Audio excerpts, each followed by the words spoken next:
Good morning friends, নতুন এটা mini ব্লগলৈ স্বাগতম। ফাৰ্মাচী আহিলোঁ, ফাৰ্মাচীৰ কামবিলাক ক'লোঁ আৰু ফাৰ্মাচীত অভিৰাজ আহিল। অভিৰাজে মোক দিলাক বিস্কুট খাবা আৰু মই ধুনীয়াকৈ বিস্কুট খালোঁ। বিস্কুট খাই উঠি পাঠশালাত গ'লোঁ। পাঠশালাত মেডিচিন ল'ব লাগে, মেডিচিন ল'লোঁ। স্বস্তিত মেডিচিন ল'লোঁ।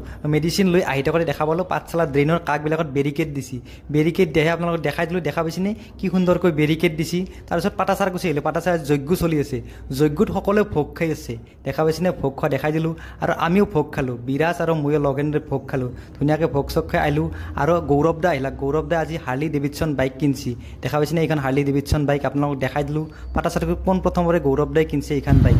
দেখা পাইছেনে গৌৰৱ দা ডেণ্টিষ্ট, ডক্টৰো হয়। দেখা পাইছেনে আৰু ৰাতি ঘৰত গ'লোঁ। ঘৰত যে শহাৰ পোৱালি কটাক আধাৰ খাব দিলোঁ। কি সুন্দৰকৈ পালেঙৰ পাতহে খাই আছে। দেখা পাইছেনে শহা কটাই। আৰু দেখা পাইছেনে শহা কটাই খাইছে। আৰু মই এটা সৰুকৈ ড্ৰয়িং কৰিছোঁ, মানে বেম্বু ড্ৰয়িং আপোনালোকক দেখাই দিলোঁ। দেখা পাইছেনে এই বেম্বু ড্ৰয়িং দিনত সমানে মই ৰাতিয়ে কৰোঁ এইখিনি কাম। এইটো মিনি ব্লগ। Thank U.